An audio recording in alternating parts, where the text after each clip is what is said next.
Chapter 2139, Joint Training. Zhang Yi was concentrating on improving his strength, while outside, the entire Huashu kingdom was mobilized. The mutant troops from all major regions were gathering in Blizzard City, and it was extremely lively.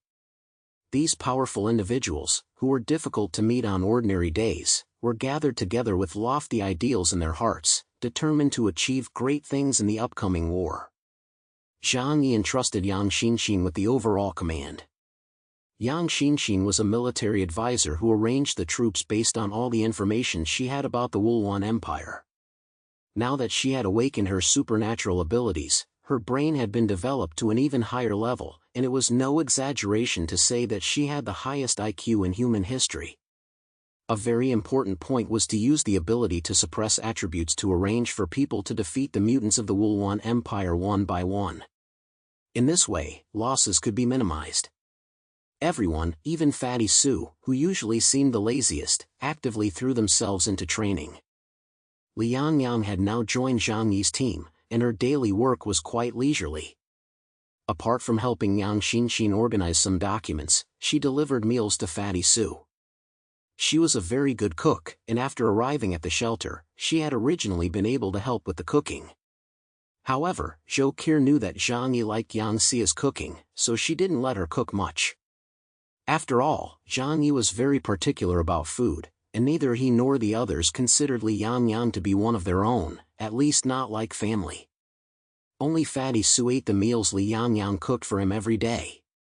That night, the sky was dim, and Liang Yang prepared a large lunchbox as usual, humming a song as she walked to the training ground.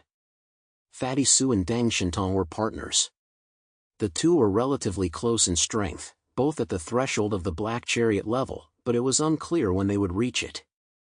One had ice and snow control abilities, while the other had light attribute abilities, making them relatively well-rounded mutants.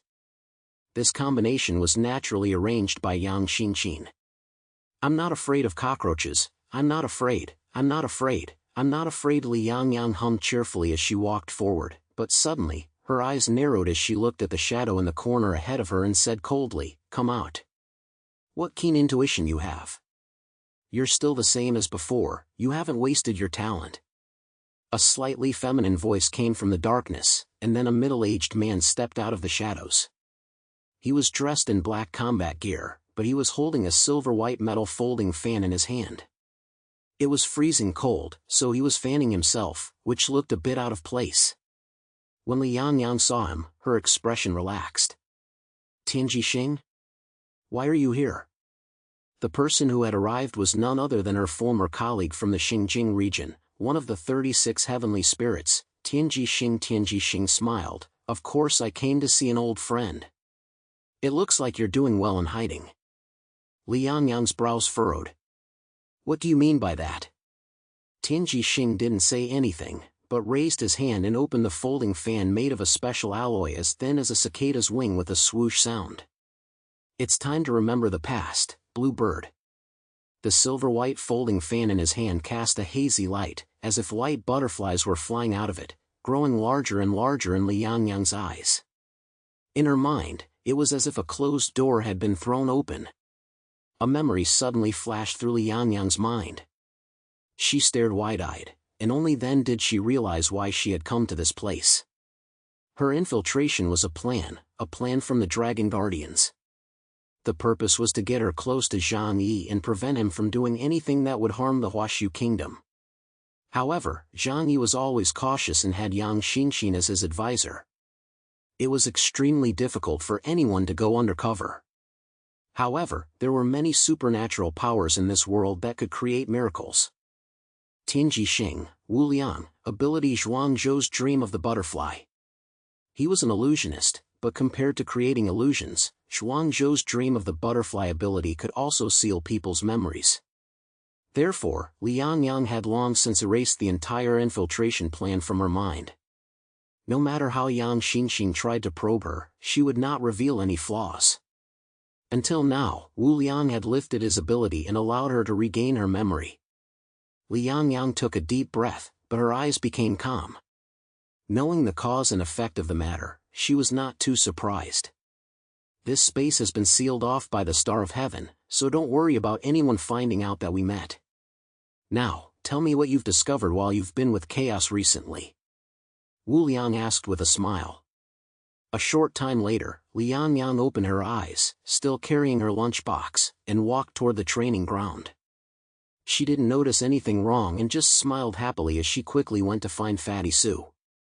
This was because her memory had once again been intercepted by Wu Liang and stored in his heavenly fan. It was a perfect infiltration plan, wasn't it?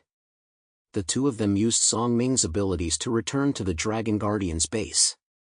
This time, Shang Daowen personally led the team. The two told Shang Daowen the information they had obtained from Liang Yang. After listening carefully, Shang Daowen couldn't help but gasp. Chaos is really a bold guy.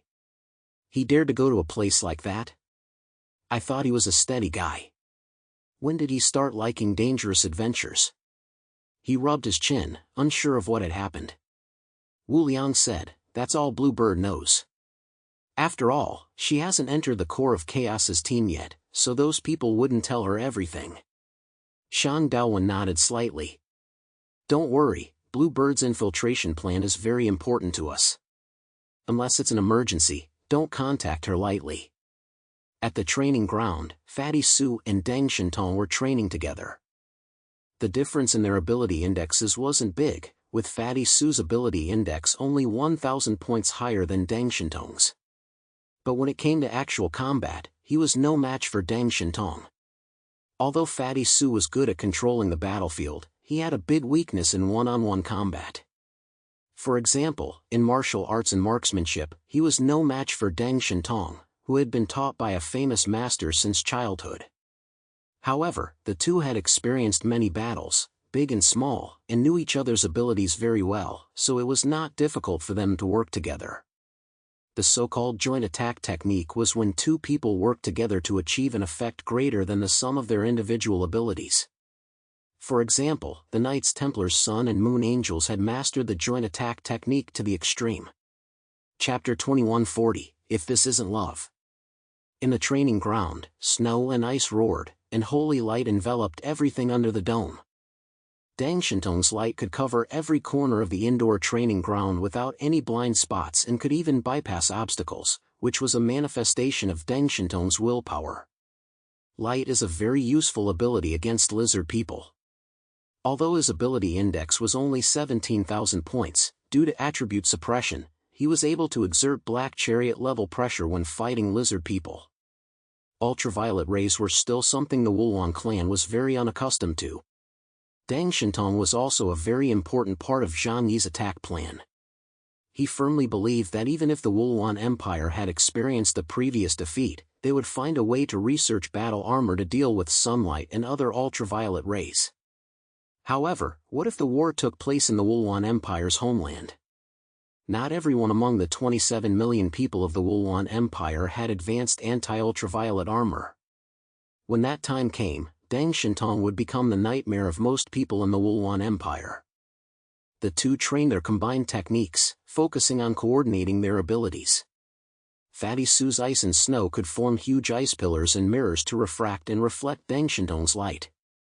Deng Shintong, on the other hand, would deprive his enemies of their senses, providing Fatty Sue with the perfect opportunity to launch his ice and snow storm. After a period of training, the two developed a tacit understanding of each other.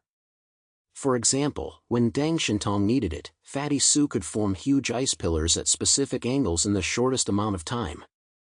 The size and angle of the concave and converging mirrors could be adjusted to meet Deng Shintong's requirements as their tacit understanding improved. Epsilon-level mutants were still extremely rare in all regions. In the past, this kind of combination training was even more rare. But after experiencing it firsthand, Deng Shintong realized how terrifying the joint attack technique was. To put it simply, it was like dry kindling meeting a spark, turning into a raging inferno. Marshal Tianpeng, let's stop and rest for a while. Deng Shintong wiped the sweat from his forehead and smiled at Fatty Sue. Fatty Sue was already drenched in sweat. Although he had been training with Uncle Yu every day, his physique hadn't changed much, and he had even gained weight. This had once made Fatty Sue feel hopeless. However, Uncle Yu was quite satisfied with Fatty Sue's current condition. Looking at Fatty Sue's fat body, he commented with satisfaction, "This is the most suitable physique for combat." Uncle Yu had no intention of turning Fatty Sue into Mr. Bodybuilder. Those dead muscles looked good, but they were fragile in a real fight. Fatty Sue looked fat now, but his body fat percentage was very low. To be precise, he was well built. "Okay, Mr. Dang." Fatty Sue walked to the side of the arena and wiped the sweat from his face with a towel. "Dang Shintong, do you think we can handle our opponent at our current level?" Fatty Sue took a sip of water and looked at Dang Shintong with some concern. Their team had a clear mission, and the purpose of their joint attack technique was to defeat that person. Dang Shintong just smiled faintly and said, "I trust Miss Yang's arrangements. However, things on the battlefield are always changing in the blink of an eye. Since we are going into battle, we must be prepared to make sacrifices." He ran his hand through his hair, a bright smile on his face. Although life and death cannot be ignored, one cannot be too afraid of death. Otherwise, how can one grow? "I wish I could be as carefree as you." Fatty Sue sighed deeply, "There are some things I want to do but can't." As the two were talking, they suddenly heard two women's soft and pleasant voices from outside. "Dinner's ready." The two turned around and saw Li Yangyang and Amber carrying lunch boxes. They hadn't just arrived, but the two had been training earlier, so they hadn't disturbed them. Dang Shintong smiled slightly, changed into a dry set of clothes, and walked over. Fatty Sue also had a silly smile on his face and jogged over to Li Yangyang's side. The group sat down in the dining room with a variety of delicious dishes in front of them. Fatty Sue ate the food Li Yangyang had made for him in big mouthfuls, his fat face filled with happiness. "Yangyang, your cooking is so delicious." Li Yangyang's eyes curved into crescent moons as she smiled, "If you like it, I'll cook this for you to eat every day." Dang Shintong paused with his chopsticks in his hand and glanced up at Fatty Sue, who was busy eating and nodding his head, and couldn't help but shake his head slightly. He looked at Li Yangyang and asked casually, "Many mutants from Xinjiang have come to Blizzard City recently. Haven't you gone to see them?" Li Yangyang still smiled, "No, I haven't. After all, it wouldn't be very convenient for me to go find them now, right?" She said it so casually that Dang Shintong didn't know how to continue. After dinner, Fatty Sue said goodbye to Dang Shintong, "I need to rest after eating. Let's train again in a few hours." "See you in 2 hours then." Dang Shintong glanced at the time and thought that 2 hours would be enough for Fatty Sue. Okay." Fatty Sue pulled Li Yangyang's hand, and the two left the training ground. Dang Shintong stood shoulder to shoulder with Amber, watching the two leave, his eyes shining with a special light. Dang Shintong touched his chin and asked, "Amber, do you think this is love? If this isn't love, then what else is there to look forward to?" "It's just that I think the relationship between these two people is a little strange," Dang Shintong said with a smile. Amber looked at Dang Shintong's eyes, which were full of admiration and tenderness. She hugged Dang Shintong's shoulder and gently rested her head on his shoulder. It's hard for you to understand the love of ordinary people." Dang Shintong smiled and didn't think much of it. In his 30-odd years of life, he had seen it all when it came to women. To this day, he only had one desire in his eyes, to become stronger and achieve success and fame. The southern sea area of the Huashu Kingdom. The invasion of the Wulwan Empire had temporarily stopped, and in order to ensure safety, the East Sea region took the risk of sending some ships to patrol the nearby waters. That night, a destroyer braved the harsh cold wind and arrived at the edge of the southern sea to conduct its patrol as usual. In these extraordinary times, they had to confirm whether the Wulwan Empire or other unknown powerful creatures had appeared in the territory of the Huashu Kingdom. They were risking their lives. If anything happened to them, even if they died, a signal would be sent to the East Sea region immediately. That way, the entire Huashu Kingdom would know that danger was approaching. The Origin was rocking on the waves. The wind was very strong tonight, and the cold sea water was splashing onto the deck, which was even more frightening than when a storm was coming. After all, it was a moonless night, and they could only rely on searchlights for a glimmer of light.